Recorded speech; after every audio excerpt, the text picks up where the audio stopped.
The opening scene reveals young Hwa Kim, a freelancer, actor, and writer. He feels frustrated. He believes that only writing can take away his pain, but the magic of it is no longer there due to how greatly he misses his girlfriend. He anxiously types on his typewriter, changing the paper at intervals. He tries to call someone on the phone, but can't get through. Kim gathers his papers and steps out, holding them tightly. He flings them in the air as he throws several punches and kicks into the air. His frustration is palpable as he jumps up and down the lonely road. Kim walks into the middle of the road and refuses to step away until a vehicle stops and drags him inside. Then, the driver speeds off immediately. Kim attends a gathering where he is recognized as the lead actor in a movie titled, "I'd Rather Perish Than Write." The director is absent, and it isn't a real theater, so things get chaotic as people ask him weird questions.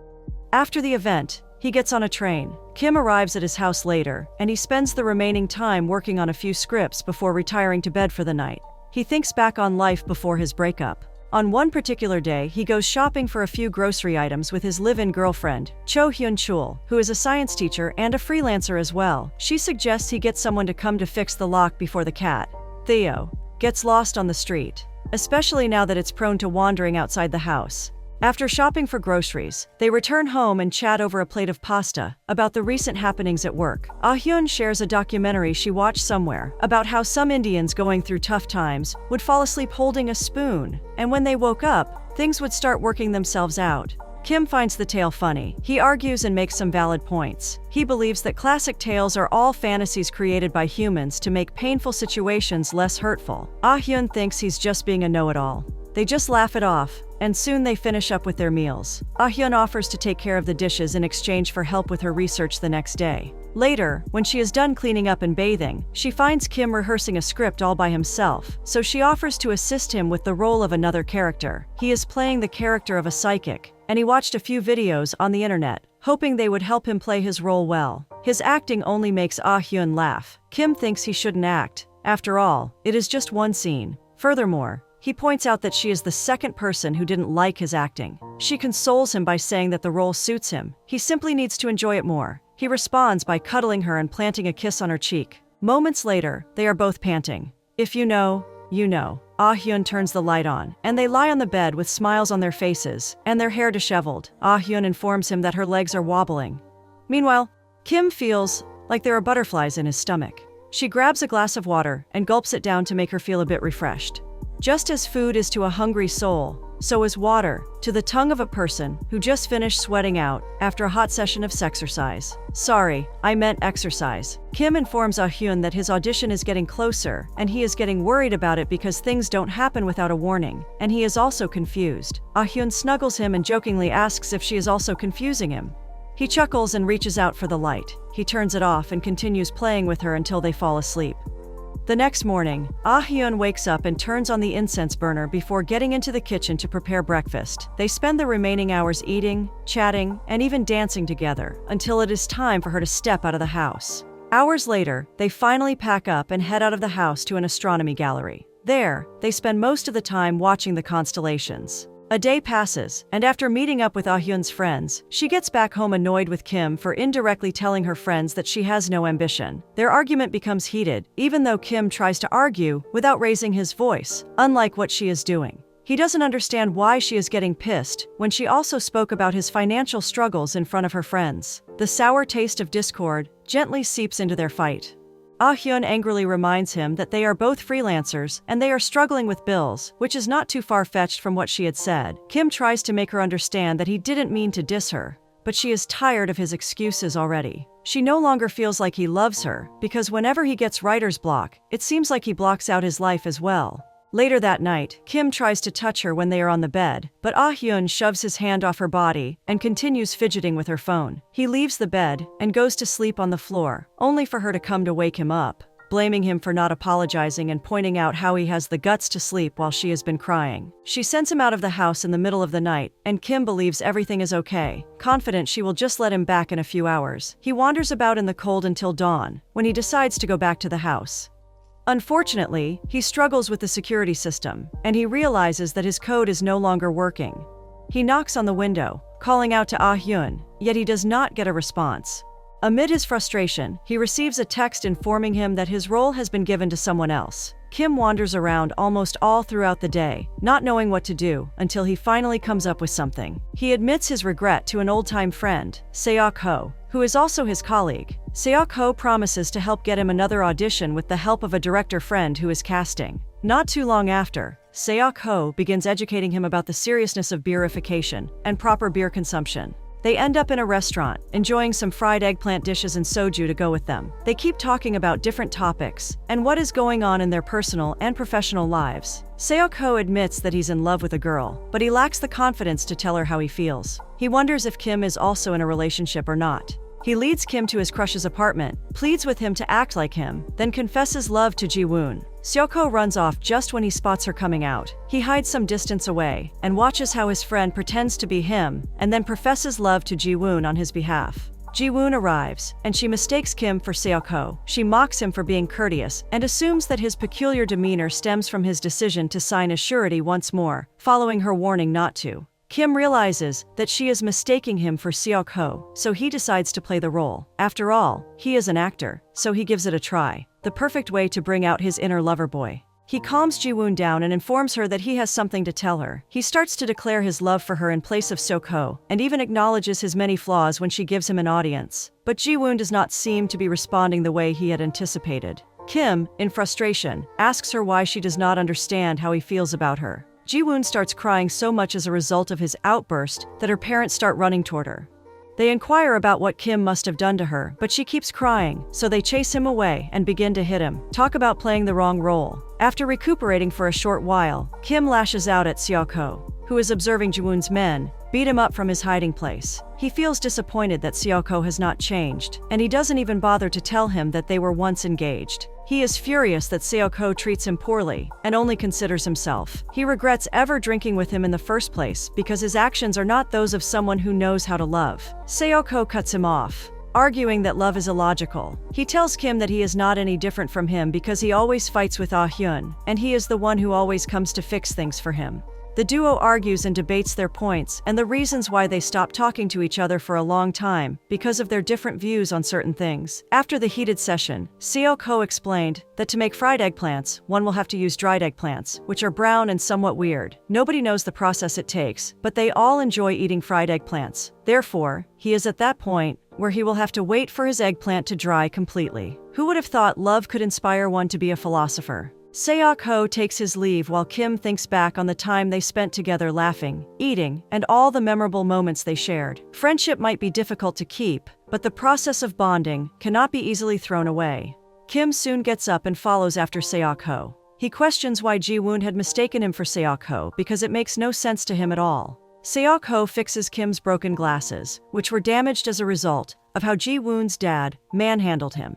Realizing there's no point in asking since Seok-ho does not want to tell the truth, he gives up and gets his glasses back. The duo bid each other goodbye and continued walking in different directions. On the bus ride, Kim has a rethink and decides to message Ah-hyun. He admits that everything is his fault, as he never pays bills, but he still loves her even though he does not know how. He enjoys a moment of peace and soon falls asleep inside the bus, until his elder sister Hae-wook enters the bus and finds him there. She walks over to his seat and wakes him up. Hae-wook seems worried because he didn't answer her calls earlier, and now he's not wearing glasses. Hae-wook is relieved that he's with her anyway. She asks that he come with her because their grandpa's younger sister, Aunt Kay, had passed away earlier in the morning. Kim doesn't seem to remember who Aunt Kay is anymore, so she helps juggle his memory a little. She tells him not to practice acting on her because he will be going to the funeral with her. Hae-wook gives him some kimchi, peanuts, and some salads for Ah-hyun. If only she knew there was trouble in paradise. Knowing how her brother can be, she advises him to help out around the house and be nice to Ah-hyun, but Kim doesn't want to have that conversation. So he switches the topic back to Aunt Kay's passing, stating a few memories he can remember from when he stayed with her as a kid. He inquires about his younger sister, and Hae-wook reveals that she's busy at work. However, she may stop by the funeral place later in the day. She also shares that Aunt Kay passed away after seeing the one that she loved most, which is her youngest son, who is one of Kim's cousins. Kim listens to her and later invites her to stop by his place, but she refuses, saying she will be busy later. They arrive at the bus stop and walk the remaining way ahead. Kim is beginning to recall the days he spent as a child with Aunt Kay. He shares one of his childhood memories where he had broken one of his toy robots and intentionally bumped into Aunt Kay dancing. Being a natural actor, he played it as though she broke his toy, and Aunt Kay actually felt guilty about breaking the robot toy. That day, Aunt Kay felt so guilty that she had to take him to the market in search of the same toy robot. They did not get the exact type, so they spent the day eating street food from the market. But when they got back home, he cried for real. Hae-wook laughs after listening to his story. He merely wanted to show her that he had been an actor since he was a young child. The duo walks some distance in silence for some time until Hae-wook breaks the silence, requesting to know if he will be busy again over the holidays. Kim informs her that he is not certain yet, as he will have to start filming soon. Hae-wook advises that even though the schedule is still a work in progress and he has a significant role to play, he should visit their grandmother frequently because her health has gotten worse since he last saw her a few years ago. Kim concurs with her, but he worries that going to see his grandmother will be very expensive. She offers to pay for his transportation fare, but he refuses because he will need money for other things as well, not just the transportation alone. She compares him with some of her friends' sons, who take their grandparents out to spas every weekend, and she suggests that he help Ah-hyun out, so she can also do the same for him. After all, two people in a relationship should be able to assist each other with their bills. He is no longer comfortable with the direction of their conversation, so he reminds her that he is not lying around and doing nothing, nor does he have the money in excess to do the things her friends' children are doing. Hae-wook keeps quiet and stares at him for a few seconds before walking ahead of him. They soon arrive at the funeral place, and the duo walks into the room where Aunt Kay's picture is kept for memorial, with an incense burning by the side. Hae-wook notices that Kim is not crying, so she urges him to cry, because that is what everyone must do when they come to pay their last respect to the deceased. She suggests he imagines something awful that will make him cry. Shortly after, Kim assumes control of the situation by yelling aloud and striking his palm on the ground as if he were truly hurt. Hae-wook turns to stare at him in surprise and then continues crying. Later, they honor the deceased by sipping drinks while seated in the shade. Hae-wook praises his performance, stating that he has the acting quality of an actual actor. Uncle K appears and joins them, just as Kim is wondering where the other people are. Uncle K is glad to see what a grown man Kim has become. He asks about his career and his overall well-being. Kim doesn't know what to say, so he excuses himself to use the restroom, while Hae-wook pours Uncle K some drinks. He walks by the funeral room and takes one more look at Aunt Kay's photograph. He chuckles lightly, seeing her pose on the frame. He then continues on his way to the restroom when he suddenly sees Aunt Kay's corporeal form, and she apologizes for breaking his toy back then. She admits that the rhythm took over her while dancing, and she didn't know she would bump into him. He tells her the truth about the toy that broke and that he was the only one who made her feel guilty about it. If he wants to make up for what he did, Aunt Kay asks that he do her a favor. She requests that they dance their asses off. It would not be polite to refuse her request. So, he chuckles nervously as she drags his hand and begins dancing. He ends up being so caught up in the moment as her laughter rings through the air. Hae-wook, who is passing by, questions why he is dancing all by himself with so much enthusiasm when there is no music playing. He explains what led to him dancing, but she doesn't believe him and thinks he is trying to make things up because she wants him to come over during the holidays. So, she tells him to drop the act already. Kim tries to explain that it is not an act. He is running out of breath, so he tries to gasp for air and then starts searching for Aunt Kay, while Hae-wook laughs at him for trying to fool her. The time comes for him to leave, so his sister walks him out of the house. She informs him that she is not trying to make him come over to her place for the holidays, but she would appreciate it if he would call her more often. They say their goodbyes, and Kim keeps walking toward the location where he will catch a bus to return to Seoul. On his way, Kim unknowingly walks into a movie set. He apologizes and continues on his path. The film's director is growing irritated because one of the actors is nowhere to be found, and she needs to shoot the movie on that same day. She spots Kim passing and instantly recognizes him. The director runs over to him, greets him, and explains the dire situation she is in because of a tardy actor. She makes sure to sing Kim's praises until he gives in to her request. Talk about a fortunate coincidence. They begin shooting soon after, and Kim plays the role of a fortune teller. After they are done shooting, the director thanks him for his amazing performance and sends him on his way. The woman with whom he had acted out the scene approaches him in a wheelchair and wheels herself up next to him, and Kim keeps walking silently. She acknowledges that she is awestruck to see an A-list actor with his level of humility. He tries to inform her that he is not an A-list actor, nor is he famous, but she keeps referring to him as such. She reveals that she had seen one of his recent movies, in which he was the lead actor. Kim chuckles, seeing that there is nothing he can do to dissuade her from believing that he is a famous actor, so he thanks her. She insists on taking him to the station since it is a bit far, and he looks confused. He decides to let her have her way, if it will make her happy. He wheels her down the road, and she soon starts talking about a scene where he had to go act in China. She reveals that she was in that scene, and they both ate fried eggplant, which she paid for because he was broke. Kim is surprised because he cannot remember doing all of that, or writing a poem for her, as she claims. He ponders whether she will keep using the wheelchair. The young lady offers to take over from him so he can try out the wheelchair, which feels comfortable. She soon starts pushing the wheelchair, while Kim is sitting on it. She voluntarily confesses that she started acting because of a director named Tae-hee, whom she had a huge crush on. They soon start walking on the road, and this time she shares that she is a writer, and returns to the lines Kim missed when he was filming the movie in China. Kim laughs nervously because she is outright making fun of him, and even insinuating that he is neurotic. The time comes for them to split paths, and she needs to return to the movie set. She gives him a book, requesting to have his autograph for her. After signing, she insists that he keep the pen, and tries not to forget her next time. Kim takes his leave, and he turns back to find her getting into the wheelchair and wheeling herself away. He takes one more look at the pen she insists on him having. When he arrives at the bus stop, he spends some time waiting for the bus to come around. While waiting, he attempts to make a call using the telephone booth, but the call does not go through. So, he goes back to sit on the chair, patiently waiting for a bus to show up.